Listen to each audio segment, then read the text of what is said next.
Olá, amigos e amigas, eu sou o diácono Beto Briscancin, da paróquia São Miguel Arcanjo, da Arquidiocese de Maringá, Paraná. E estamos no nosso 31º estudo sobre o livro de Gênesis, capítulo 1 até o 11, agora com a história do dilúvio. Se você ainda não é inscrito em nosso canal, se inscreva, aperte o sininho, compartilhe com amigos e amigas e participe conosco desta obra de evangelização. Dentro dos nossos estudos, hoje nós vamos olhar um tema importante: a atitude de Noé. Noé era um justo no mundo injusto. Ele era não violento, pacífico, de paz no mundo de violência. Ele era uma pessoa temente a Deus, que estava perto de Deus, no mundo que estava usando Deus para manipular os outros. E ele recebeu uma missão de construir uma arca. Qual foi a atitude dele? A atitude de Noé. Noé não fala uma única palavra. Sobre ele se fala que ele é justo, íntegro, andava conforme os ensinamentos de Deus e que recebeu uma missão. Olha só, justo, íntegro, andava dentro daquilo que Deus ensinava e que recebe uma missão. Fez tudo conforme Deus ordenou, mas sem fazer nenhuma pergunta. Diante de Deus, às vezes, é importante ouvir. O silêncio de Noé quer nos mostrar que para sair de situações difíceis, devemos falar menos e ouvir mais. O povo que estava no exílio da Babilônia não tinha que falar tanto, tinha que ouvir o que Deus queria. Quando entenderam isso, pararam e ouviram a Deus, começaram a achar um caminho de saída de tudo aquilo. Para nos relacionarmos com Deus, devemos ouvir mais e falar menos, porque Deus conhece a nossa intimidade. Vamos agora olhar como que é essa arca que Deus pediu para Noé fazer. A arca. Segundo o texto bíblico, a arca que Deus pediu para Noé construir tinha 3 andares, 144 metros de comprimento, 13 metros de largura por 14 metros de altura. Gente, para aquela época era um negócio assim assustador. Eles nem ainda tinham domínio do ferro, pois deveriam caber todos os animais que eles conheciam naquela região. Hoje, um barco desse tamanho não causa espanto nenhum. Nós temos barco 3, 4 vezes, 10 vezes maior do que esse. Barcos com 300 metros de comprimento, 70 metros de largura, 80 metros de altura. Temos até avião quase desse tamanho. Mas naquela época era extraordinário. Mas será que realmente a arca existiu? Tá. Temos que ter clareza que a mensagem é de fundo teológico e não histórico. Mais importante que discutir a veracidade da arca é saber que Deus nos pede para sermos como Noé. Andarmos justos, íntegros, diante dos mandamentos de Deus e aceitarmos a nossa missão. Saber que a violência tomou conta de tudo e que devemos ouvir a palavra de Deus e criar instrumentos para salvar as pessoas desta violência. Mais importante que discutir se a arca existiu é sabermos que nós devemos fazê-la existir hoje, protegendo a vida da maldade dos homens. A Bíblia exige atualização de sua mensagem.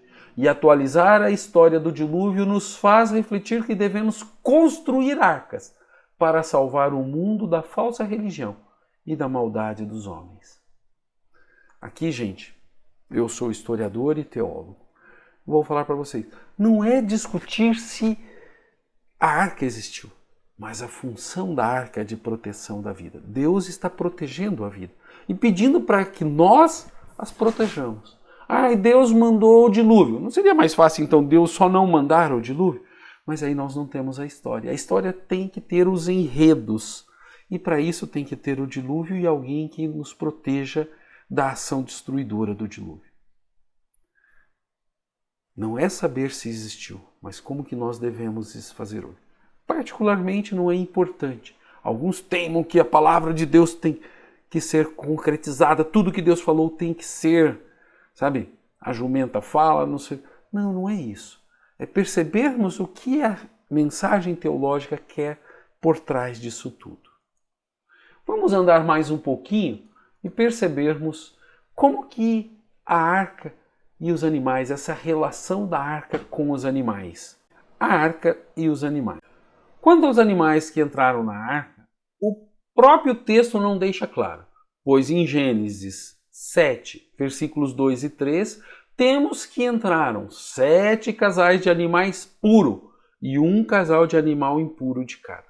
Vejamos. Tome 7 pares, o macho e a fêmea de todos os animais puros. Tome um casal, o macho e a fêmea dos animais que não são puros. E tome também 7 pares, macho e fêmea das aves do céu, para perpetuarem a espécie sobre a terra. Opa! Aí depois nós vamos ver nos versículos 8 e 9 que os autores falam que entraram um casal de cada animal, independente se puro ou impuro. Dos animais puros e impuros, das aves e dos répteis, entrou um casal, macho e fêmea, na arca de Noé, conforme Deus havia ordenado. Era lá, mas 7 ou 1? Gente, na verdade o texto não está preocupado com isso, porque 7 é a perfeição, ou seja, entraram todos. É o transbordamento, vamos dizer assim.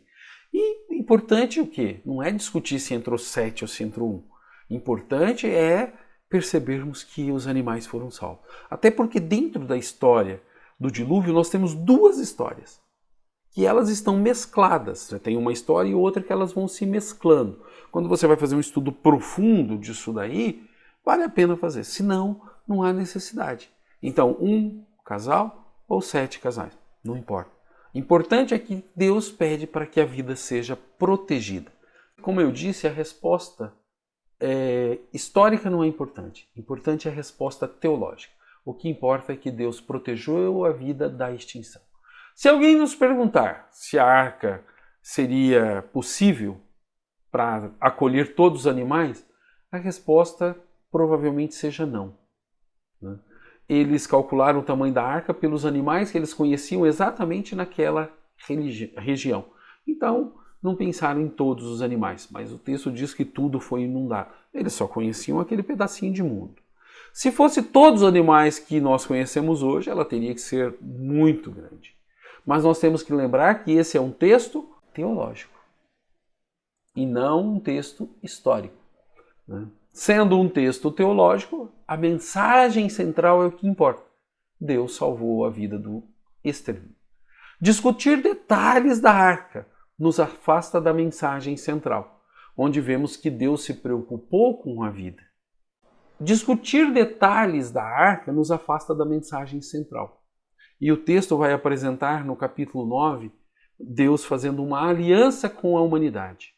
Falando assim, olha, de hoje para frente eu não destruo mais a humanidade. Mesmo que vocês sejam maus. Noite e dia, estações do ano, calor e frio, tudo vai acontecer independente de qualquer coisa. Inclusive da maldade de vocês.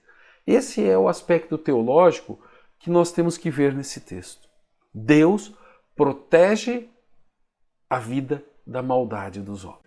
Sigamos juntos para o nosso próximo estudo. E assim nós vamos alinhavando os detalhes teológicos desse texto e percebendo quanto que Deus protege a vida dos justos e daqueles que Ele criou.